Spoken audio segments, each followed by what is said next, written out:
el más grande mandamiento, y quisiera que usted abriera su Biblia en el libro de Mateo, capítulo 22, versículos 34 al 40. Dice: entonces los fariseos, oyendo que había hecho callar a los saduceos, se juntaron a una, y uno de ellos, intérprete de la ley, preguntó por tentarle, diciendo: Maestro, ¿cuál es el gran mandamiento en la ley? Jesús le dijo: amarás al Señor tu Dios con todo tu corazón y con toda tu alma y con toda tu mente. Este es el primero y grande mandamiento. Y el segundo es semejante: amarás a tu prójimo como a ti mismo. De estos dos mandamientos depende toda la ley y los profetas. La manera en que nosotros podemos demostrar que amamos a Dios, la forma como podemos demostrar que amamos a Dios es guardando los mandamientos. Juan 14:15 dice, Jesús dijo una vez: si ustedes me aman, entonces guarden mis mandamientos. Y los mandamientos no son caprichos de Dios para molestarnos o para hacernos sufrir. A veces pareciera que los mandamientos están hechos como para molestarnos, pero no, son lineamientos que Dios nos deja para que podamos vivir mejor. Los mandamientos, aunque nos parezcan rígidos, se hicieron para traer justicia. Inclusive, paradójicamente, algunos parece que algunos mandamientos que parece que lo que quieren es traer es venganza. ¿A cuántos les gusta la venganza? Tía, ahora usted dice que no. Ay, sí, no. Pero hay momentos en que dice: uy, es que quiero, de verdad me provoca. Y se nos despierta ese lado vengativo, ¿no? Pero algunos mandamientos parece que fueran escritos para traer venganza. Por ejemplo, no sé si usted ha escuchado por ahí: ojo por ojo, diente por diente. ¿Cuántos de ustedes piensan que eso está en la Biblia? Claro que eso está en la Biblia. La gente lo dice sin saber, pero esa expresión salió de la Biblia porque eso era literalmente una ley. Ojo por ojo, diente por diente. Eso está en varias partes de la Torá, pero una de las partes en la que usted puede buscar está en Éxodo capítulo 21, del 24 al 25, también creo que está en Levítico, en Deuteronomio, pero Éxodo 21, 24 al 25 dice: ojo por ojo, diente por diente, mano por mano, pie por pie, quemadura por quemadura, herida por herida, golpe por golpe. Pero aunque parezca contradictorio, estos mandamientos no eran para vengarse, aunque esto parece vengativo. No, todo lo contrario, era para evitar la retribución excesiva de una persona hacia otra. Por ejemplo, la ley era que si una persona tenía un buey, una vaca o inclusive una persona y accidentalmente o de manera intencional otra persona dañaba el ojo del ganado, accidentalmente o de manera intencional, un vecino o otra persona queriendo hacerle daño, entonces la ley era: mira, me dañaste un ojo, entonces yo tengo que ir a pagar también y dañarle un ojo a tu ganado. ¿Por qué? Porque ¿qué hacía la persona? Ah, le dañaste un ojo a mi vaca, entonces ahora yo voy a ir, la voy a matar. Porque así somos nosotros, ¿me entiendes? Ah, le dañaste un ojo, ahora yo te voy a dañar los dos. Entonces, precisamente para evitar la venganza, este mandamiento decía: no es así, es ojo por ojo, no es que usted se va a exceder. Si le quitó un diente, ojo por ojo, diente por diente. Porque precisamente la retribución excesiva y natural que está en nosotros es: me hiciste esto, ahora yo te lo voy a hacer peor. Precisamente por eso estaban puestas las leyes, en poner una retribución justa, aunque parezca contradictorio, no era para vengarse, sino para hacer justicia. Y después llega Jesús y dice, por allá en Mateo 5:38, oíste que fue dicho ojo por ojo y diente por diente. Pero yo les digo, aguanten todo lo que les venga encima. Se les dijo que tenían que odiar al enemigo, amar al prójimo, pero yo les digo, amen aún a sus enemigos. Jesús se fue mucho, mucho más allá. Amen a sus enemigos. Por eso es que hay que amar la suegra. Amén. Escuche, el decálogo, los 10 mandamientos, estamos hablando de los mandamientos, es la brújula moral de cualquier civilización antigua o moderna. Por eso se rigen las ciudades grandes o pueblos pequeños. Van a acudir siempre a la Biblia para tener una brújula, para tener una guía, para saber cómo deben formar su civilización. Los tribunales hacen jurar a miles de testigos poniendo su mano sobre los mandamientos. Presidentes son juramentados haciéndoles poner su mano sobre los mandamientos de la palabra. Y hay mandamientos que vamos a ir aceptando y asimilando a medida que maduremos.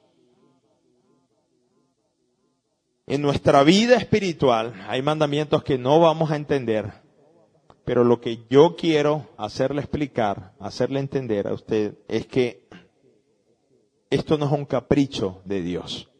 Hay algunas cosas que cuando Dios nos manda, nosotros no las entendemos, pero tenemos que tener madurez para irlas asimilando.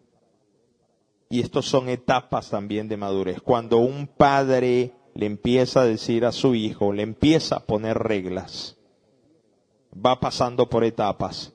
A veces entiende, pero llega un momento, una etapa, sobre todo en la adolescencia, cuando no va a querer entender, pero después las va a volver a entender. De principio, cuando se está formando la persona, al primer amor le es fácil asimilar los mandamientos, cumplir todo. Después los va a cuestionar y después los va a extrañar y los va a añorar y los va a valorar, esos consejos. Es como un niño, cuando el padre, está formando al niño, el niño se levanta y usted, no sé si ve tal vez a esos niños en el colegio diciendo, mi papá es más fuerte que el tuyo. No, el mío es más fuerte que el tuyo. El mío puede levantar un auto. No, el mío puede levantar un avión. No, el mío es más fuerte. Y para ellos la imagen de su papá, el papá es el héroe. Pero después, cuando entra en la adolescencia, empieza a pensar y dice, creo que mi papá no sabe mucho de algunas cosas. Después va creciendo más y dice, no, mi papá no sabe nada, no entiende nada de la vida. Después cuando se hace adulto dice, yo creo que voy a hacerle una llamada a mi papá porque me puede explicar cómo es esto. Cuando se hace más viejo, dice, no, tengo que pedirle consejos a mi papá porque él sí sabe. Después cuando los padres mueren, entonces dice, ¿cómo me gustaría tener un consejo de mi papá ahora, en este momento? Porque las reglas, los consejos, las limitaciones son necesarias, aunque a veces no las comprendemos.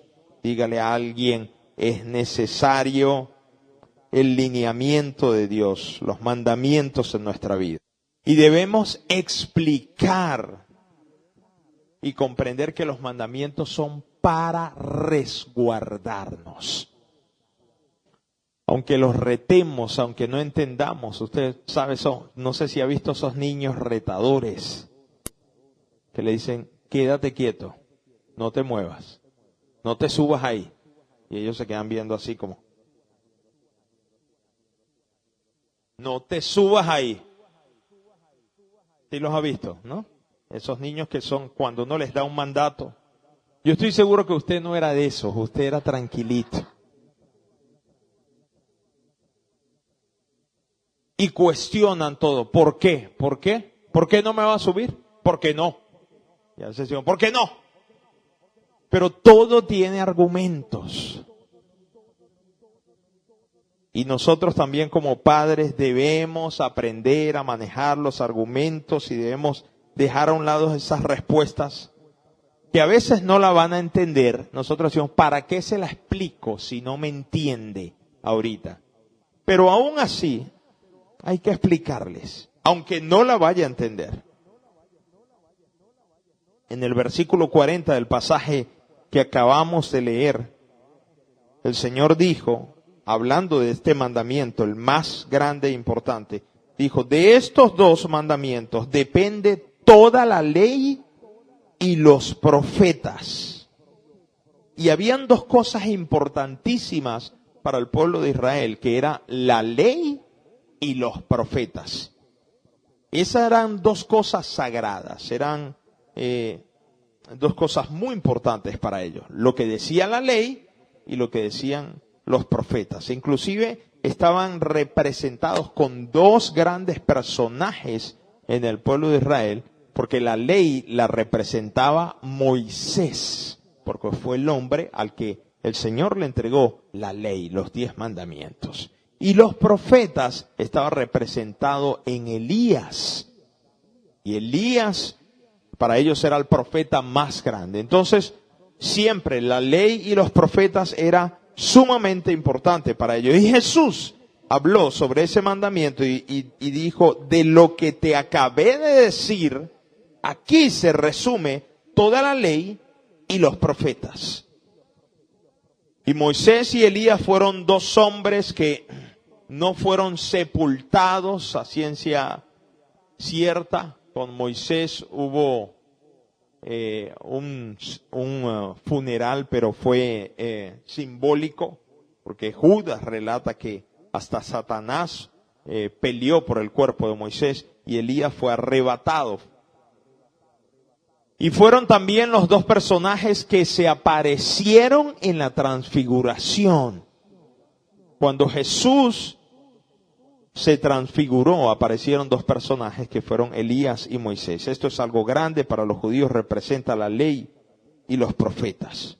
La ley fue entregada a Moisés en 10 mandamientos, las tablas. Eso lo vemos en Éxodo 20. Pero los judíos las desglosaron en ¿sabe cuántos mandamientos? 613 mandamientos. Entonces, para ellos no son 10 mandamientos, sino son 613. De las 10, ellos desglosaron eso cuidadosamente y sacaron 613 mandamientos. Algunos de ellos se pueden considerar mandamientos, otros se pueden considerar también tradición judía, lo que es el Talmud y eso. Pero ellos desglosan 613 mandamientos. Y cuando este hombre le hace la pregunta a Jesús, le dice, ¿cuál es el más grande e importante mandamiento? Se está refiriendo a uno de los 613 mandamientos.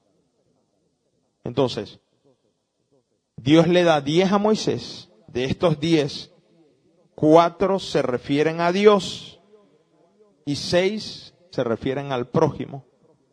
Dios le da 10 a Moisés. Los judíos hacen de estos 10 613 mandamientos, pero luego llega Jesús y lo resume simplemente en 2. 2 mandamientos. Amarás al Señor y amarás a tu prójimo. De los 10 mandamientos, 4 van dirigidos hacia Dios y 6 van dirigidos hacia el amor y el respeto al prójimo. Los primeros 4 tienen que ver con guardar el día del Señor, tienen que ver con no tener dioses ajenos, no harás vanas promesas con Dios, delante de Dios. Y los otros 6 tienen que ver con el prójimo. No robarás, no matarás, no adulterarás, no codiciarás la mujer de tu prójimo. Entonces Jesús lo resume en 2. Dice, pero hay uno que es más importante, que es amar a Dios. ¿Por qué? Porque si yo aprendo a amar a Dios, a tener temor de Dios, enseguida voy a tener respeto y amor por la creación de Dios, que es mi prójimo, mi compañero. Si usted quiere enseñarle a sus hijos, a su familia, respeto, valores hacia las personas, lo primero que tiene que hacer es enseñarlo a respetar a Dios. Si él aprende a respetar, a amar a Dios, él va a respetarlo a usted. Él va a amarlo a usted. Si él ama a Dios, si él respeta a Dios, va a respetar a sus semejantes, va a respetar a sus prójimos. Si él no sabe amar a Dios, si él no aprende a respetar a Dios, mucho menos va a aprender a respetarlo a usted. Por eso, lo más importante es que nosotros enseñemos a nuestras generaciones el respeto, el temor y el valor hacia Dios. Dígale a alguien, te están hablando a ti. Ahora Jesús dice acá que el más grande mandamiento es amar a Dios con todo tu corazón, con toda tu alma, con toda tu mente. Y en la versión de Marcos capítulo 12, 30, también dice, y vas a amar al Señor tu Dios con todas tus fuerzas. Y quiero hablarles de cada uno de estos puntos. Cuando dice, vas a amar al Señor tu Dios con todo tu corazón, corazón se refiere a todo según la cultura hebrea. Cuando hablan del corazón, para ellos el corazón, el alma, es una cosa. Pero corazón es lo más importante, se refiere a la vida misma, al núcleo. Entonces cuando dice, vas a amar al Señor con todo tu corazón, los vas a amar con todo. Proverbios 4:23 dice, sobre toda cosa guardada, guarda tu corazón, porque de él mana la vida. Ese era un versículo que mi madre siempre me repetía. Me decía, lo que más tú tienes que cuidar es que no se vaya a dañar tu corazón, que no se envenene tu corazón, porque ese es el centro y el núcleo de todo. Y Jesús dijo, vas a amar al Señor tu Dios con todo tu corazón. Ahora, alma se refiere a donde están las emociones, lo que sentimos.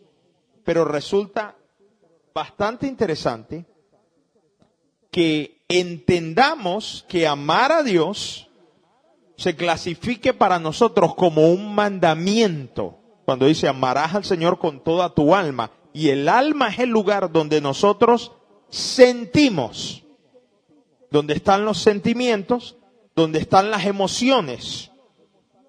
Y Jesús dice, tienes que amarlo con todo el alma. Pero esto no es una sugerencia, y esto es lo que resulta interesante. No es que usted si siente amar a Dios o no siente amarlo, porque estamos hablando de mandamiento. Y es algo bastante de pensar, porque se supone que en el alma, donde están los sentimientos, yo tengo que sentir amar a Dios. Pero no deja opción a un sentir. Si sentimos o no es indiferente, pero es imperativo amar. Lógicamente es importante sentir. Nos va a impulsar, nos va a llevar hacia adelante. Pero tal vez van a haber momentos en que usted no siente amar. Y por eso siempre decimos que debemos estar decididos a amar. En que usted no va a sentir tal vez la presencia de Dios. Pero igualmente, usted debe estar claro que es un mandamiento amar a Dios. Así no lo sienta, así no lo sienta. No, pero es que yo tengo que sentir. Mire, no podemos llevar la vida en base a sentimientos. Hay cosas que simplemente usted tiene que decidir. Y al igual que en un matrimonio, va a haber un momento en que esa etapa de sentir las mariposas en el estómago, usted no lo va a sentir. Eso se le va a ir. ¿Oyó? Le informo. Si no lo ha pasado, prepárese porque eso se le va a ir. Ay, pastor, ¿qué está diciendo? Le estoy diciendo que es algo que es así. Eso se le va a ir. Pero usted tiene que hacer el esfuerzo, entonces, por mantenerlo. Y ahí es donde usted va a alimentar nuevamente para que se mantengan esas mariposas ahí en el estómago. Porque el efecto de enamoramiento es un efecto químico.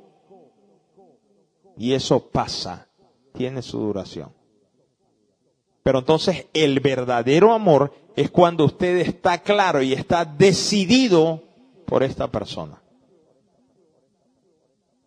De la misma forma, por eso Dios manda, es un mandamiento que amemos a Dios.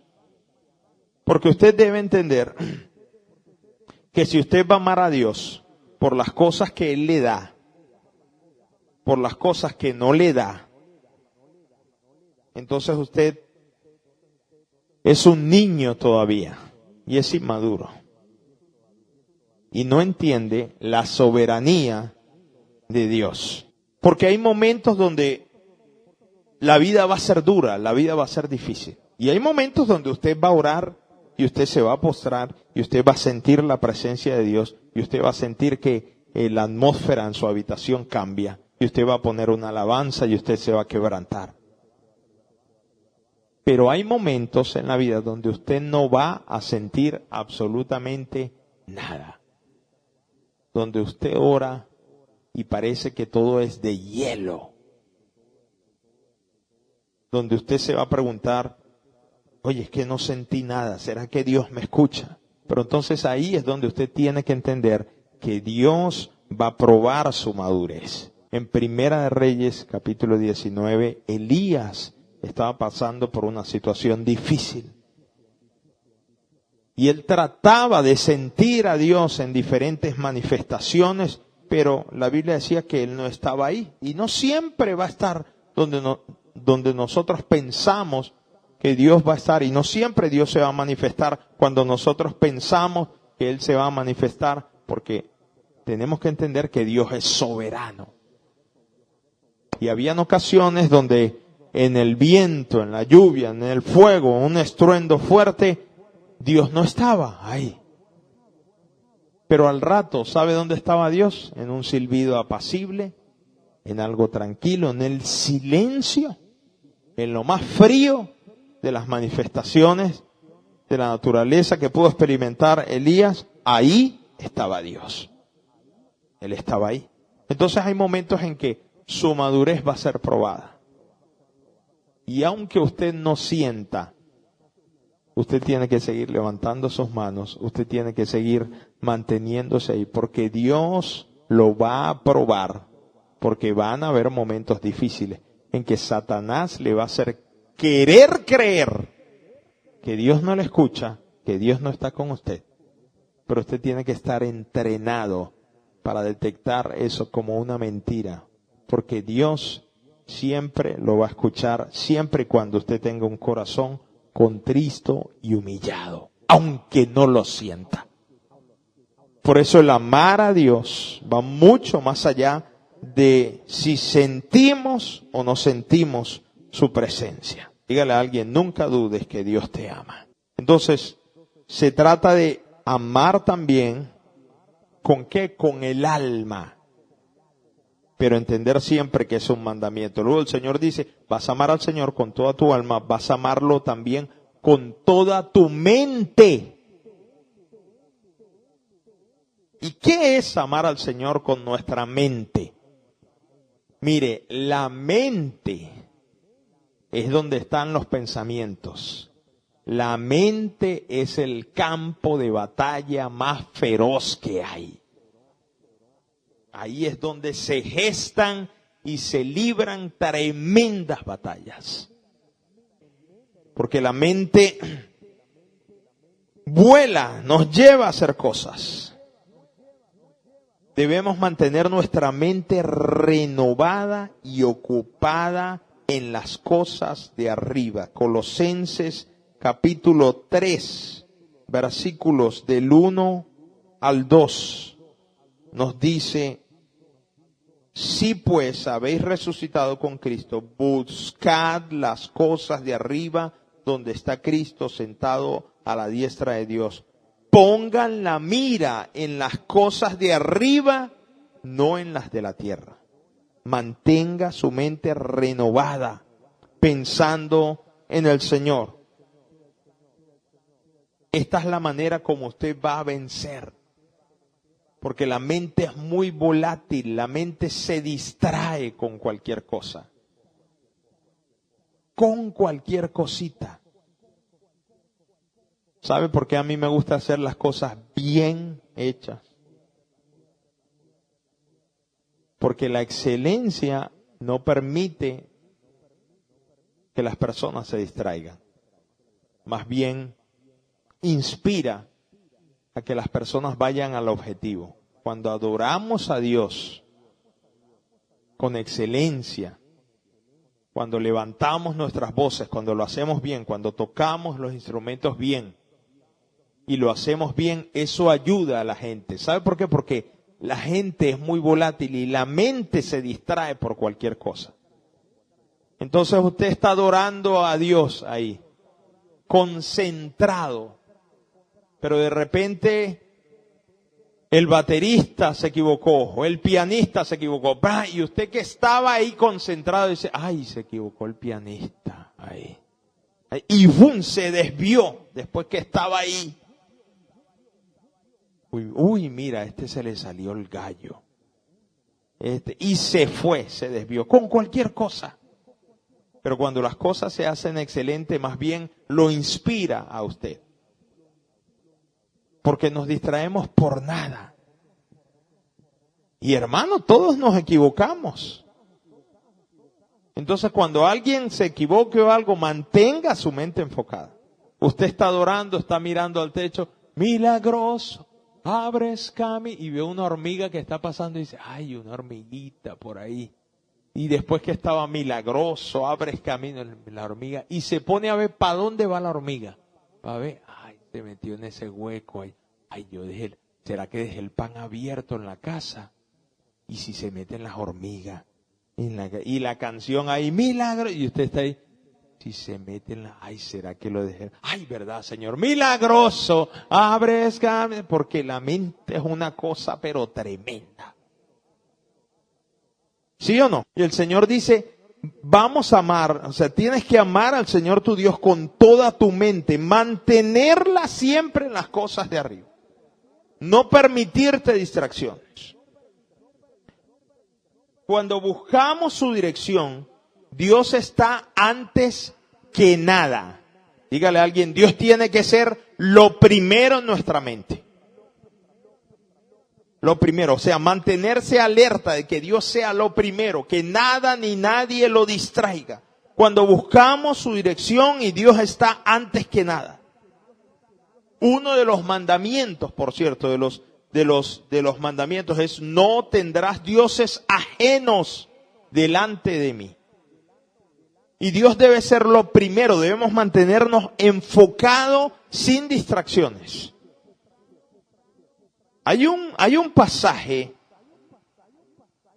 en Isaías capítulo 44, versículos del 9 al 20, lo voy a leer, usted lo puede buscar en su Biblia. Me gustaría, porque me gusta que la gente lea la Biblia, es que lo que le quita el primer lugar a Dios, lo que le quita el enfoque a Dios es dioses ajenos, es la distracción, es la idolatría. Y la idolatría no tiene que ver solamente con ídolos, la idolatría tiene que ver con muchas cosas. Pero la gente se distrae con tantas cosas en vez de poner la mirada y el enfoque en el Creador. Isaías capítulo 44, versículos del 9 al 20. Voy a leer esto. Esto está en su Biblia cristiana, igualito está en su Biblia católica, y es lo mismo porque la Biblia es una sola. Lo voy a leer, es un poco sensible para los que venimos de la iglesia tradicional católica, es la misma Biblia, pero vea este pasaje en cuanto a la idolatría. Dice Isaías 44, versículos del 9 al 20. Léalo conmigo, por favor. Yo voy a leerlo en una versión diferente, pero dice las mismas palabras. Dice, ¡qué necios son los que fabrican ídolos! Esos objetos tan apreciados en realidad no valen nada. Los que adoran ídolos no saben esto, así que todos terminan avergonzados. ¿Quién, sino un tonto, se haría su propio Dios? ¿Un ídolo que no puede ayudarlo en nada? Los que rinden culto a ídolos caerán en la deshonra junto con todos esos artesanos simples, humanos, que se declaran capaces de fabricar un Dios. Tal vez unan sus fuerzas, pero estarán unidos en el terror y la vergüenza. El herrero se ubica frente a su fragua para hacer una herramienta afilada, martillándola y dándole forma con todas sus fuerzas. Su trabajo le da hambre y se siente débil, le da sed y se siente desmayar. Después el tallador mide un bloque de madera y sobre él traza un diseño, trabaja con el cincel y el cepillo y lo talla formando una figura humana. Le da belleza humana y lo pone en un pequeño santuario. Corta cedros, escoge cipreses y robles, esos son árboles, maderas. Planta pinos en el bosque para que la lluvia los alimente. Luego usa parte de la madera para hacer fuego y con esto se calienta y hornea su pan. Después, aunque parezca increíble, toma lo que queda y se hace un dios para rendirle culto, hace un ídolo y se inclina ante él. Quema parte del árbol para asar la carne y para darse calor. Dice, qué bien se siente uno con este fuego. Luego toma lo que queda y hace un dios, un ídolo tallado. Cae de rodillas ante el ídolo, le rinde culto y le reza. Rescátame, le dice, tú eres mi Dios. Cuánta estupidez y cuánta ignorancia. Tienen los ojos cerrados y no pueden ver. Tienen la mente cerrada. La mente, escuche, tienen la mente cerrada y no pueden pensar. La persona que hizo el ídolo nunca se detiene a reflexionar. Vaya, es solo un pedazo de madera. Quemé la mitad para tener calor y la usé para cocer el pan y asar la carne. ¿Cómo es posible que lo que queda sea un Dios? ¿Acaso debo inclinarme a rendir culto a un pedazo de madera? El pobre iluso se alimenta de cenizas, confía en algo que no puede ayudarlo en absoluto. Sin embargo, no es capaz de preguntarse, ¿este ídolo que tengo en la mano no será una mentira? No lo dije yo, lo dice la Biblia, usted lo leyó. No es lo que yo diga. Pero esa es la realidad, ¿sí o no? Una mente cerrada. Y eso está en su Biblia católica, cristiana, igualito. Entonces, el amar a Dios se trata de darle el primer lugar en nuestros pensamientos, en nuestra mente. Que Él sea el primer lugar. Que Él tenga el primer lugar en todo. Porque hay gente que le da el primer lugar a otras cosas. Que busca otras cosas. Porque idolatría no es tan solamente ídolos. Idolatría es todo aquello que le quita el primer lugar a Dios. Puede ser un trabajo, puede ser un auto, puede ser un vicio. Pero todo lo que le quita el primer lugar a Dios es la idolatría. Hay gente que se complica buscando ídolos, buscando cosas. y no pueden pensar. Había un hombre que nació en el día 5, miren lo que le pasó a este hombre, en el día 5 del mes 5 del año 55. Nació a las 5:55 de la mañana y tuvo 5 hijos. Y el hombre empezó a investigar. Dijo, no, pero ya va, yo nací a las 5:55 de la mañana del día 5 del mes 5 del año 55. Y cuando vio la dirección, vivía en la calle 5, donde vivía. Y en el edificio, en el piso 5 y apartamento 5. Y dijo, no, yo tengo, o sea, mi vida gira y tengo 5 hijos. Mi vida gira en torno al 5. Entonces, va pasando por el hipódromo y ve y entra al hipódromo.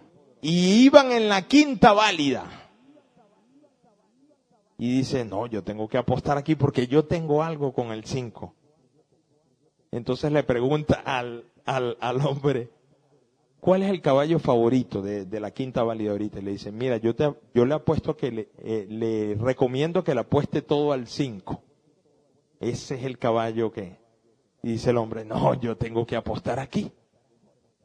Y agarró todos sus ahorros y dijo, si apuesto $55,000 al caballo 5, ¿cuánto me gana? Dice, no, se gana $5 millones. Uf. Dice, no. Y el hombre dijo, esto porque mi vida gira en torno a esto. Y apostó $55,000 al caballo número 5. ¿Y ustedes saben lo que pasó? Llegó de quinto el caballo, porque no entendía las señales el hombre. Hay gente que se pone a buscar cosas donde no hay. Cuando miren, lo más importante en nuestra vida es Dios. Hay gente que defiende con ahínco otras cosas. Amar a Dios con nuestra mente significa que Él es el primero en todos nuestros pensamientos. Hay gente que defiende un partido político fuerte, que marchan por los políticos, pero les cuesta venir a la iglesia. Hay cristianos que defienden, pues un equipo de fútbol, que no le hable mal de un equipo de fútbol de ellos. Mire, ¿qué pasa? ¿Qué va? Y se ponen a pelear. Yo los he visto hasta en discusión. Pero no, que no es así. Pero llega cualquiera y habla mal de Dios y no hacen nada. Defienden más los partidos políticos. Defienden más, se meten más en una discusión por un equipo de fútbol que por Dios. Y Dios debe ser lo primero en nuestras vidas. Dígale a alguien, debes amar a Dios con toda tu mente.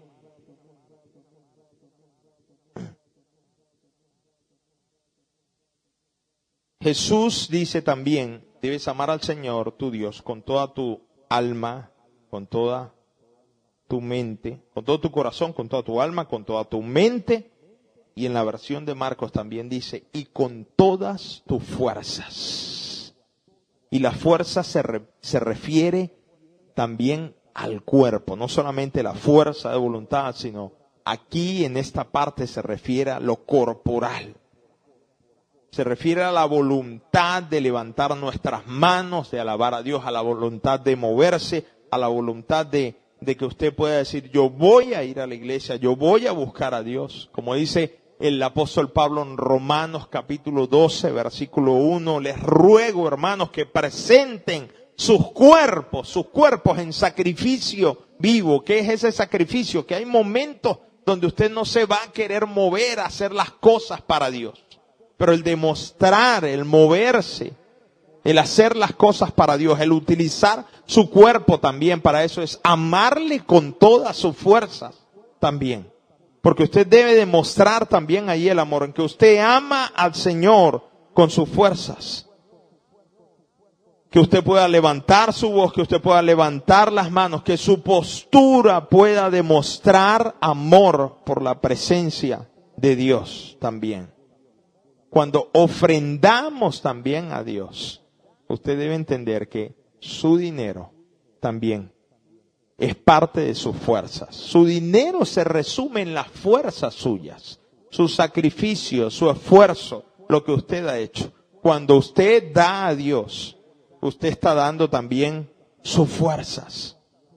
Y Jesús dijo, vas a amar al Señor tu Dios con todo tu corazón, toda tu alma, toda tu mente y todas tus fuerzas. Entonces hay que amar al Señor de una manera integral. Dígale a alguien, tienes que amar a Dios integralmente. Tienes que amar a Dios integralmente. Este es el mandamiento y esto fue lo que Jesús dijo cuando le dijeron cuál era el mandamiento más importante. Entonces hay que unir todas estas cosas para demostrar a Dios nuestro amor. Y hay quienes lo hacen con el cuerpo, pero no lo hacen con el alma, ni con la mente.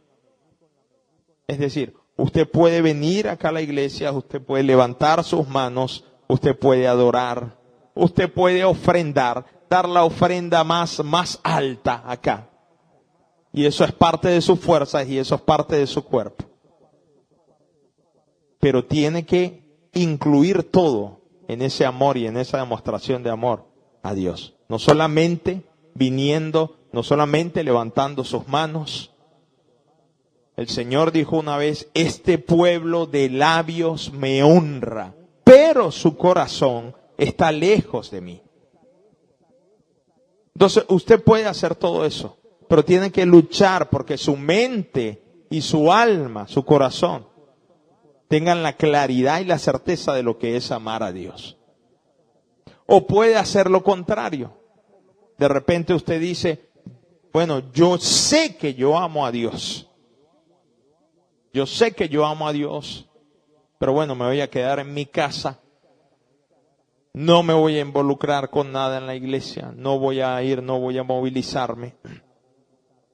Entonces, y seguramente, porque quien conoce de verdad su corazón es Dios. Seguramente usted ama a Dios, seguramente usted tiene ese deseo.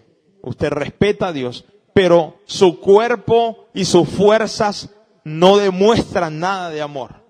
Entonces tampoco sirve eso, tiene que ser integralmente. Y yo estoy hablando acá con gente que entiende lo que es amar al Señor con toda su alma, con toda su mente, con todas sus fuerzas, con todo su corazón. Me dicen amén. Y eso es lo que nosotros tratamos de llegar a ser, de poder demostrar amor en todas las áreas de nuestra vida.